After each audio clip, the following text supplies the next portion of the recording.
I've always been a night owl, but even I wasn't prepared for the kind of solitude that comes with working at a gas station in the middle of nowhere. When I say nowhere, I mean it. Amboy, California, a forgotten speck on Route 66, surrounded by miles of desert, the sky littered with stars you'd only ever see in a planetarium. Sounds romantic? It's not. There's a heavy stillness out here that clings to you, a quiet that isn't peaceful, but oppressive, as if the sand and the wind are whispering secrets to each other that no one else should hear.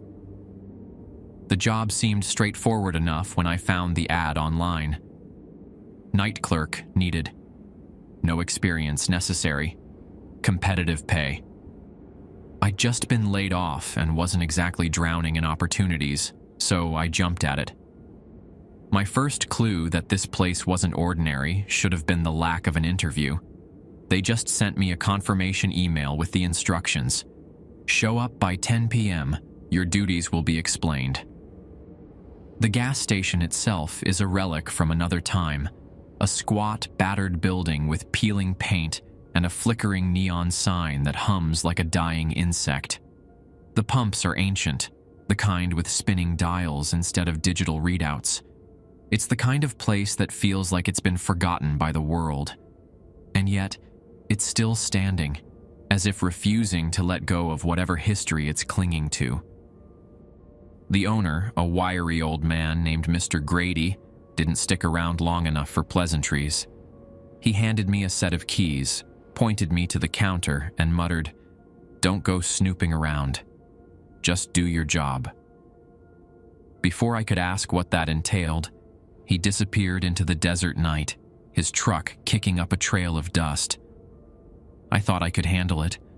I'd worked graveyard shifts before, and I figured it'd just be me, a pot of stale coffee, and the occasional lost traveler. But something about this place felt off.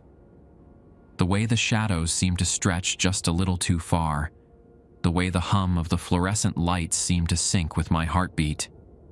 And then there was the gas canister. It sat by the pumps, riddled with bullet holes, the metal rusted and pockmarked. I only noticed it when I went outside to sweep up some sand. When the flashlight beam hit the pooling gas underneath it, words shimmered in the reflection like heat mirages. At first, I thought my mind was playing tricks on me, but as I stepped closer, the words sharpened, each letter etched in shimmering liquid. Rules. It was a list of rules. I didn't know it then, but those rules would be the only thing standing between me and a night I'd never forget. The words in the reflection didn't make any sense at first. They shimmered faintly, shifting slightly as if written on water, refusing to stay still. I crouched down, my knees digging into the cracked asphalt, and angled my flashlight over the pooling gas beneath the bullet-riddled canister. The rules came into focus, and my stomach twisted into a knot. Rule 1. Do not touch the gas canister after 11:13 p.m. Rule 2. If a car pulls in but no one exits, fill the tank without question. Rule 3. Do not look directly into the side mirrors of any vehicle. Rule 4. If you hear whistling from the desert, turn off all lights and hide. Rule 5. Never, under any circumstance, read this list aloud. I felt a cold sweat creep up my spine. A prank, I thought. Someone's idea of a joke.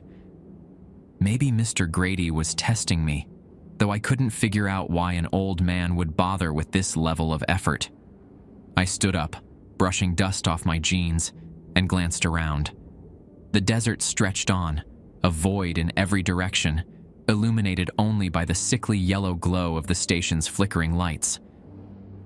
The canister groaned, as if shifting slightly. I stumbled back, heart pounding. I could have sworn it moved, but when I looked again, it was exactly where it had been. The pool of gas reflected the stars overhead now, the rules gone, as though they'd never been there. Get a grip, I muttered to myself. Maybe it was the heat messing with my head. Even at night, the desert clung to its warmth like a jealous lover. I went back inside, locking the door behind me. The gas station's interior was just as eerie as its exterior.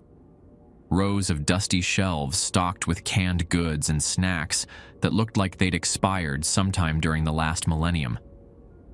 The counter was scratched and sticky in places, with an ancient cash register that seemed to sigh every time a key was pressed. A single clock hung on the wall, its second hand ticking louder than it had any right to in the oppressive silence. I couldn't shake the feeling that I was being watched. Not by a person, I'd have heard them, but by the building itself.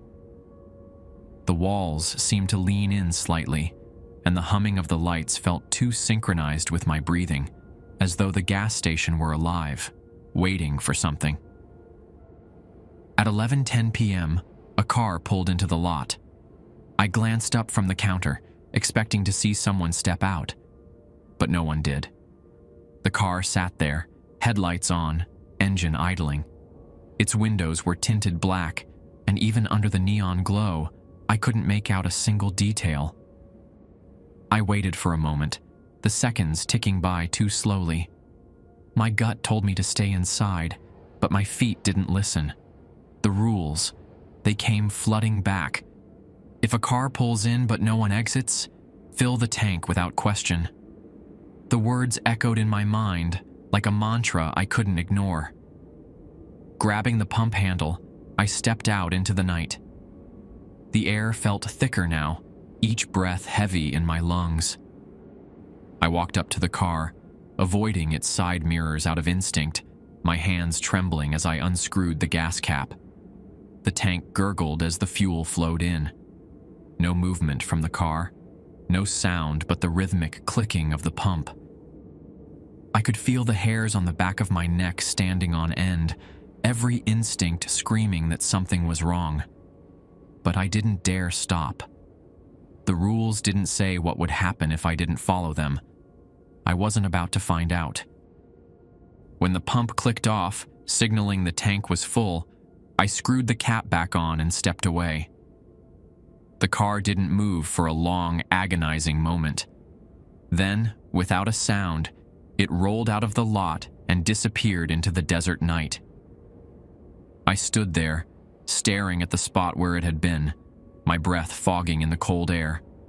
My hands were shaking, and for a moment, I thought about quitting right then and there. But something held me in place. Fear? Curiosity? I couldn't tell. I walked back inside, locking the door behind me again. The clock on the wall read 11:15 p.m., 2 minutes past the time the rules had warned me about. I glanced outside at the canister, half expecting it to have moved. It hadn't. But the pooling gas beneath it shimmered faintly, reflecting nothing but the empty night.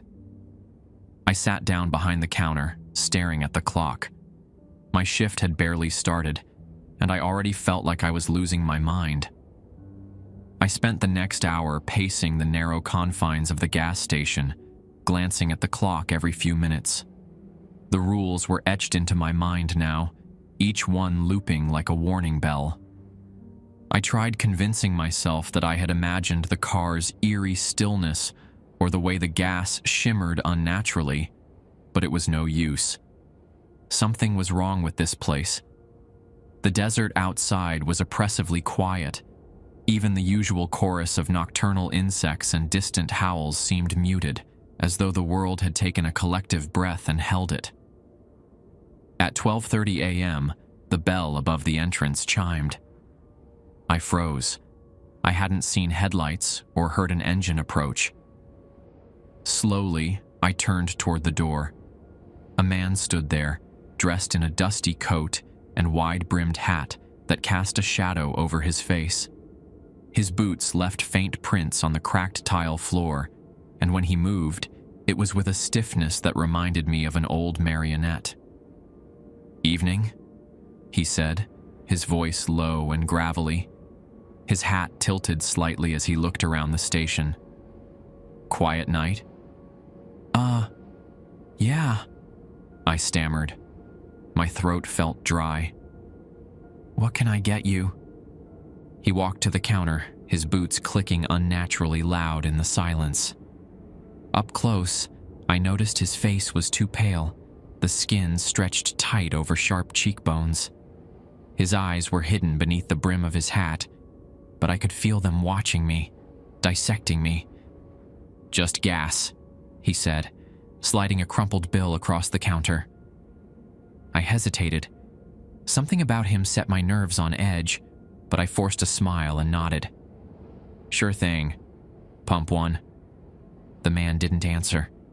He just nodded once and turned, heading back outside. I watched him go, his silhouette almost disappearing into the darkness.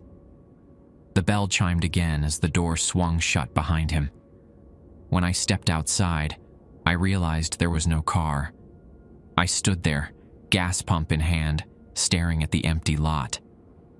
The man was gone, and so was the money he'd handed me. My heart thudded painfully against my ribs as I looked around, hoping to see taillights or footprints in the dirt. There was nothing. Just me, the gas station, and the canister. The rules. My mind raced back to the rules, trying to remember if there had been one about people walking in without a car. I couldn't remember. My breathing quickened as I fumbled with the pump, staring at the spot where the man had disappeared. I swore I heard faint laughter, carried on the wind.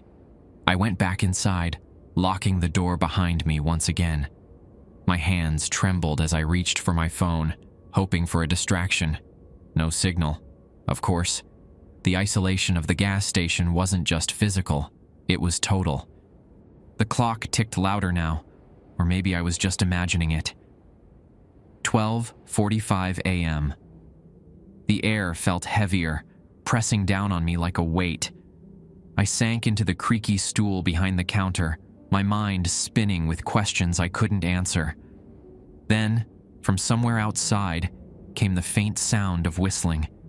It started low, almost imperceptible, but it grew steadily louder, more insistent. My pulse quickened as I turned toward the windows. The desert outside was pitch black, the faint glow of the station's lights doing little to pierce the darkness. The rules. My mind latched onto them again, desperate for guidance. If you hear whistling from the desert, turn off all lights and hide. I scrambled to my feet, flipping switches and plunging the gas station into darkness. My hands were shaking as I crouched behind the counter, heart hammering in my chest. The whistling grew louder, circling the building, accompanied by the faint crunch of footsteps on gravel. I covered my mouth to stifle my breathing, squeezing my eyes shut as if that would make it go away. The footsteps stopped just outside the door. The bell didn't chime. The door didn't open. For a long, agonizing moment, there was silence. Then a whisper, "You're breaking the rules." I froze, every muscle in my body locking up. The voice was low, almost a growl, and it seemed to come from everywhere and nowhere all at once. I didn't dare move, didn't dare breathe. The seconds dragged on like hours, and when the footsteps finally faded, I collapsed against the counter, gasping for air. The lights flickered back on, bathing the gas station in their sickly glow. I sat there shaking as the clock ticked toward 1 a.m. I didn't know what would happen next, but I had a feeling the night was far from over. The gas station's clock ticked toward 1:15 a.m., and though the whistling and footsteps were gone, the unease lingered. My pulse thudded in my ears, and the fluorescent lights above hummed with an almost sinister cadence. Every shadow in the store felt alive, shifting slightly when I wasn't looking directly at them. I was just about to convince myself to stand up when a loud crash shattered the fragile silence. The sound of breaking glass ripped through the night, echoing like a gunshot in the empty station. My head whipped toward the source, the front windows, where shards of glass now littered the tile floor. My heart sank as I realized the center window had been smashed from the outside. Someone, or something, was trying to get in. I grabbed the flashlight from beneath the counter, flicking it on with trembling fingers. Its beam cut through the darkness, casting harsh shadows across the room. I took a tentative step forward, my sneakers crunching over broken glass. Outside, the desert was as black as ink, its emptiness swallowing the weak light spilling from the station. The wind had picked up, rattling the metal sign above the pumps, but there was no sign of anyone or anything near the broken window. As I crouched to examine the shards, I saw it. The gas canister. It sat directly outside the broken window, positioned neatly on the cracked pavement. The bullet holes glinted in the moonlight, and dark liquid oozed from one of the punctures, pooling at its base. But it wasn't gasoline. It was too thick, too dark. It looked more like blood. I scrambled back, the flashlight slipping from my hand and clattering to the floor. The rules. My mind screamed for me to recall the rules, searching for anything that might explain this. If the gas canister moves, do not approach it. Lock all doors and wait. My heart seized. I had already approached it. The canister had been near the pumps earlier. I was sure of it. My body moved on autopilot as I scrambled to lock the front door, pulling down the rusted deadbolt and flipping the sign to closed. I backed away from the door, keeping my eyes locked on the window. The canister hadn't moved, but something about it felt menacing, as if it were watching me. I had to do something, anything, to get a grip on my nerves. I returned to the counter and grabbed the radio, flipping the knob to scan channels. Static hissed through the speakers, occasionally interrupted by faint blips of noise. I had no idea what I was searching for. Help, maybe? Or just a voice to reassure me I wasn't losing my mind. The static gave way to a whisper, faint and garbled, like someone trying to speak through a mouthful of water. I froze, holding the radio closer to my ear. Breaking rules. I dropped the radio. The voice had been low, guttural, and unmistakably inhuman. My breathing hitched as I stared at the radio, its static continuing to hiss mockingly. The bell above the door chimed. My stomach dropped. The door was locked, wasn't it? I turned slowly, the flashlight in my trembling hand. The door was still bolted, but the bell swayed gently, as if someone, or something, had passed through it. My gaze fell to the floor, where a single set of footprints, bare, wet, and impossibly large, led from the door to the gas canister. I staggered back, gripping the counter for support. The rules.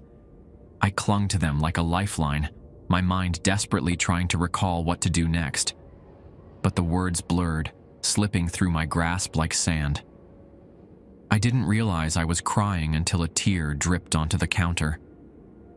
The footprints stopped just outside the broken window, but I had no doubt they would return. The canister sat in the same spot, its dark liquid now seeping toward the gas station's entrance like it had a will of its own. The night wasn't just hostile, it was alive, and it was watching me. The night deepened, each minute dragging like an eternity. The station was unbearably quiet except for the low hum of the lights overhead and the occasional creak of the old metal sign outside. My hands trembled as I clutched the flashlight, its weak beam darting nervously between the gas canister outside and the door that still, mercifully, held shut. I sank to the floor behind the counter, pulling my knees to my chest, trying to slow my breathing. The rules swirled in my head, fragments of them surfacing like debris in a storm. If the gas canister moves, do not approach it. Lock all doors and wait. I had locked the door. I had waited. but the canister hadn't moved, yet. The thought brought little comfort. I must have dozed off for a moment, my body succumbing to exhaustion despite the terror coursing through my veins. When I blinked awake, something felt wrong. The station was darker than before, the fluorescent lights dimming to a sickly yellow glow. The air felt heavier, pressing down on me like an invisible weight. And then I saw it. The canister was no longer outside the window. My heart leaped into my throat as I scrambled to my feet, the flashlight beam darting frantically across the cracked pavement. It was gone. I pressed my face against the window, squinting into the darkness, hoping, praying, that I had imagined it. A faint metallic scraping sound echoed from somewhere behind the building, the kind of noise that sets your teeth on edge. I spun around, the flashlight shaking in my grip. The sound grew louder, closer, like nails being dragged across concrete. I backed away from the window, my legs trembling. The rules repeated in my head like a mantra, but they offered no guidance for this. What do you do when the thing you're supposed to avoid is already here? The scraping stopped. A deafening silence followed, so profound that I could hear the blood rushing in my ears. I held my breath, waiting for something, anything, to happen. And then, slowly, the gas canister rolled into view from the dark hallway that led to the storeroom. I froze. The canister stopped in the middle of the room, its bullet holes glinting faintly in the weak light. The dark liquid that oozed from it formed a slow-moving puddle on the floor, spreading like a stain of malevolence. And then it moved again. The canister tipped slightly to one side, as if something invisible had pushed it, before rolling a few inches closer to me. The puddle of liquid followed, creeping toward my feet. "Stay away," I whispered, though my voice sounded small and pathetic in the oppressive silence. The canister rolled again. I stumbled backward, nearly tripping over the counter. My flashlight flickered, the beam sputtering out for a heart-stopping second before reigniting. When the light returned, the canister had stopped moving. But now, the dark liquid on the floor had begun to shift.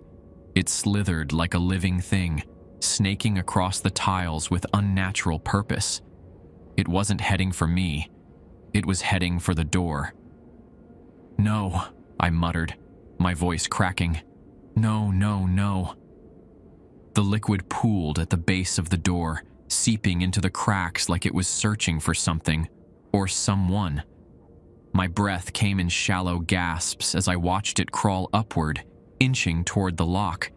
The deadbolt began to rattle, the metal vibrating as if struck by invisible hands. I darted forward, my instincts screaming at me to stop whatever was happening. I grabbed the radio off the counter, frantically turning the knob to scan the channels. Static filled the air, punctuated by faint whispers and distorted voices. "Help me!" I shouted into the radio, my voice echoing in the empty station. "Please, someone, help me!" The static hissed in response, and then a voice cut through. "You broke the rules!" My blood ran cold. The voice was low and rasping, filled with an unnatural menace. It wasn't coming from the radio, it was coming from the canister. The voice echoed in my mind long after it had stopped. I stared at the canister, frozen in place. My thoughts scattered. My grip on the flashlight tightened until my knuckles turned white. The liquid had stopped climbing the door and now pooled silently on the floor, dark and motionless, as if it were waiting. The room was deathly silent except for my shallow breaths and the occasional flicker of the overhead lights. I glanced at the clock on the wall. 3:27 a.m. A few more hours until dawn, but time felt meaningless in the suffocating grip of fear. I moved back toward the counter, my footsteps hesitant and careful. Every creak of the old floorboards sounded like a gunshot in the stillness. My eyes never left the canister. It sat in the middle of the room like a malevolent totem, daring me to approach it. Then the whispering started. It was faint at first, barely audible, like the rustling of leaves in the wind. But it grew louder, overlapping voices that seemed to come from every corner of the room. I couldn't make out what they were saying, but their tone was unmistakable. Angry, accusing, relentless. I spun around, the flashlight beam cutting through the darkness. The whispers continued, surrounding me, pressing against my skull like invisible hands. They seemed to emanate from the walls, the floor, the very air itself. "Who's there?" I shouted, my voice cracking. "Show yourself!" The whispers didn't respond. Instead, the shadows in the corners of the room began to shift. At first, I thought it was a trick of the flickering lights, but then I saw them move. Dark shapes that slithered and crawled across the walls like living things. They coalesced into vague forms, humanoid but twisted, their limbs elongated and their faces featureless. I stumbled backward, the flashlight shaking in my hands. The shadows moved closer, their movements jerky and unnatural, like puppets controlled by an unseen hand. They reached for me with claw-like fingers, their bodies dissolving and reforming with every step. "Stay away!" I screamed, swinging the flashlight wildly. The beam of light passed through the shadows, scattering them momentarily before they reformed, darker and more solid than before. The whispers grew louder, the voices blending into a cacophony of rage and despair. My heart pounded in my chest as the shadows closed in, their outstretched hands inches from my face. I could feel the cold emanating from them, a bone-deep chill that sapped the strength from my limbs. In a blind panic, I bolted for the storeroom, my only thought to put as much distance between me and the shadows as possible. I slammed the door shut behind me and fumbled for the lock, my fingers trembling. The shadows pounded against the door, the wood groaning under the force of their assault. I backed away, my flashlight illuminating the cluttered shelves of the storeroom. The radio sat on a metal shelf, its static-filled speaker hissing like a snake. I grabbed it, hoping for some kind of answer, some way out of this nightmare. "Please," I whispered into the radio. "Tell me what to do." The static crackled, and then the same voice as before answered. This time, it was clear and deliberate. "You broke the rules, Jared. Now you pay the price." "No," I muttered, shaking my head. I didn't. I followed them. I locked the doors. I didn't touch the canister." The voice laughed, a low, chilling sound that sent shivers down my spine. "You didn't follow all of them," it said. "You turned off the pump too late, and now they're coming for you." The shadows began to seep under the door, their inky blackness spreading across the floor like spilled oil. The air grew colder, the temperature dropping so rapidly that I could see my breath. I backed into the corner, clutching the radio like a lifeline. The whispers filled the room, drowning out my thoughts, my pleas, my screams. The shadows slithered into the room, filling every crevice, wrapping around shelves and boxes like tendrils of smoke. My flashlight flickered weakly, its beam swallowed by the encroaching darkness. I pressed myself against the cold metal shelves, clutching the radio, my breath coming in shallow gasps. "Why is this happening?" I whispered, though I knew no one would answer. The radio in my hand crackled to life again. The voice was softer this time, almost sorrowful. "They always come back. You can't outrun what you've awakened." "What do you mean?" I demanded, my voice hoarse. The static hissed and spat, but no reply came. I gritted my teeth and tried to think, but the cold was seeping into my bones, slowing my thoughts and sapping my strength. Then, I noticed something strange about the canister on the monitor in the other room. On the station's security feed, I could see it sitting there, untouched but ominous. Around it, faint figures flickered into view, men in ragged clothes, their faces obscured, their hands holding tools that glinted in the dim light. They moved in unnatural jerks, like a damaged film reel, appearing and disappearing as though caught between frames of reality. They weren't just shadows. They were ghosts. A chilling realization gripped me. The gas station wasn't just haunted. It was a trap, a snare for restless spirits bound by the rules I was now entangled in. Each rule wasn't about order or safety. It was a ritual, a method to keep the station's curse in check. The figures on the screen turned their heads in unison, their eyeless faces staring directly into the camera. My stomach churned as they raised their hands, pointing toward the storeroom, toward me. The door rattled as the whispers intensified, now distinct words, overlapping and fractured. "You owe us. You must pay. You're next." I backed away, stumbling over a stack of boxes. My flashlight rolled out of my hand and spun on the ground, its flickering beam catching something on the floor. I squinted through the haze of fear and saw them. Footprints, wet and bloody, leading straight to where I stood. My heart raced as I realized they weren't mine. I scrambled to my feet and bolted for the back exit. The shadows clawed at me, their icy tendrils brushing my arms and legs. I reached the door and threw it open, stumbling into the cold desert night. The air was sharp and dry, but it felt like freedom compared to the suffocating grip of the station. I ran toward the highway, the gravel crunching beneath my shoes. In the distance, a pair of headlights appeared, growing brighter as they approached. I waved my arms frantically, desperate for help. The car slowed as it neared, and I saw an old truck, its paint chipped and rusting. Relief flooded me as it pulled to a stop. A man leaned out of the driver's side window, his face obscured by the shadows of the cab. "You all right, buddy?" he asked, his voice gruff but concerned. "Please, you have to help me," I gasped, pointing back at the station. "There's something in there. Something wrong." The man frowned, his eyes narrowing as he looked past me. "Station's been closed for years," he said slowly.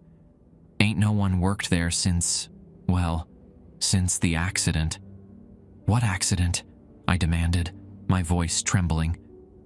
But before he could answer, the truck's headlights flickered and went out. The whispers returned, louder now, carried on the wind. The shadows slithered toward me, crossing the desert like living oil slicks. The man in the truck vanished before my eyes, his vehicle dissolving into nothingness. I turned to run, but the ground beneath me gave way. I fell, my screams swallowed by the darkness, the shadows consuming everything. When I opened my eyes, I was no longer outside the gas station. I was back inside, standing behind the counter as if nothing had happened. The familiar hum of the fluorescent lights overhead filled the air, and the register beeped softly, waiting for its next transaction. My heart sank as I realized I was trapped and pulled back into the station's cursed grasp. My reflection stared back at me from the blackened window behind the counter. Except, it wasn't quite me. The figure was dressed in an old, oil-stained uniform that didn't belong to me. Its face was gaunt, hollowed by decades of suffering, and its eyes, dark, bottomless voids, seemed to pierce straight through me. I staggered back, but the reflection didn't move. Instead, it smiled. The radio on the counter crackled to life again, but this time, the voice was different. It wasn't the low, raspy tone of the warnings I'd been hearing all night. It was my own voice, distorted and distant, as though coming from a place I couldn't reach. "Welcome to your new shift," it said, the words dripping with cruel amusement. "No," I whispered, shaking my head. This isn't real. This can't be real. The radio hissed in response, and the static seemed to bleed into the air around me, distorting the edges of the room. The shadows crept closer, pulling themselves together into shapes. Figures I recognized from the grainy security footage. The ghosts of the station's past workers stood before me, their forms flickering like old film reels. One of them stepped forward, a tall man in a tattered uniform. His chest was riddled with bullet holes, and his face was twisted in a grotesque snarl. "You broke the rules," he growled, his voice like gravel scraping against metal. "Now you'll take our place." "No," I shouted, backing away. "I followed them. I followed every single one." The man's eyes glinted, and he raised a hand to point at the gas canister by the pump, its surface slick with pooling gasoline. Reflected in the shimmering liquid were scenes I couldn't believe. Me spilling gas from the nozzle, leaving the register unattended, ignoring the shadows. The canister had been watching, documenting my every mistake. "You didn't follow them well enough," the ghost hissed, stepping closer. The others joined him, their forms stretching and twisting as they surrounded me. I stumbled, falling to my knees. The ground beneath me began to crack, black tendrils of shadow seeping through the floorboards. They coiled around my wrists and ankles, pulling me down into the station itself. The room spun as the walls closed in, the air thick with the stench of gasoline and decay. "Please," I begged, tears streaming down my face. "I didn't know. I didn't mean to." The ghosts only laughed, their voices echoing in my ears. "The station doesn't care about intent," the lead ghost snarled. "It only cares about keeping its secrets and its sacrifices." The tendrils tightened, dragging me down into the floor. The last thing I saw before darkness consumed me was my reflection in the pooling gas. But it wasn't me anymore. It was the man from the register, the one with hollow eyes and a twisted grin. My future, my replacement. The gas station on Route 66 remains as it always has, silent, brooding, and utterly inconspicuous. Travelers pass it by without a second thought. The flickering neon, open 24 hours, sign a lonely beacon in the endless stretch of desert. Those who do stop rarely stay for long. They pump their gas, grab a bag of chips or a soda, and drive off, their tires kicking up dust into the night. But every now and then, someone lingers too long. Someone notices things they shouldn't. Inside the station, the air feels heavier, thick with secrets no one dares to speak. The faint smell of gasoline permeates the air, mingling with the ghostly scent of something older, something darker. The shelves are always stocked, the register always humming, and the pumps never seem to run dry. It's a place frozen in time, eternally waiting. Behind the counter, a new clerk stands watch. His uniform is freshly pressed, his posture stiff and awkward, as though he hasn't quite adjusted to his role. His name tag reads Jared, but his face, though familiar, is distant, almost hollow. His eyes dart nervously to the windows, his fingers fidgeting with the keys to the register. He doesn't speak much, and when he does, his voice carries an edge of resignation, as though he knows something no one else does. Outside, a car pulls up, its headlights cutting through the darkness. The driver steps out, a woman in her late 30s with tired eyes and a weary expression. She walks into the station, her boots echoing against the linoleum floor. Jared looks up, his face twitching with something between recognition and dread. He doesn't greet her. He doesn't need to. "Pump 2, she says, placing a crumpled bill on the counter. Her voice is flat and detached, like she's used to being ignored. Jared nods and rings her up, his hands trembling slightly as he slides her change across the counter. The radio crackles behind him, a faint voice whispering something just out of earshot. Jared stiffens, his eyes darting to the gas canister by the door. Its surface glistens with fresh gasoline, the reflections within swirling like a disturbed pond. The woman doesn't notice. She walks back to her car, oblivious to the way the shadows seem to stretch toward her, eager and hungry. Jared watches her leave, his knuckles white as he grips the edge of the counter. He knows what's coming. He's seen it all before. As the car pulls out of the lot, its taillights fading into the distance, the radio lets out one last burst of static. Jared exhales shakily, his shoulders slumping. He's survived another night. But deep down, he knows the station won't let him go. It never does. The camera feed flickers on the security monitor, showing an empty gas station bathed in the pale glow of the neon sign. But if you look closely, if you really pay attention, you might see them. The ghosts of the past lurking just beyond the light, their faces twisted with rage and despair. They're waiting, always waiting, for the next poor soul to wander into their trap. And Jared? He's just another piece of the puzzle, another pawn in the station's endless game. A game no one ever wins.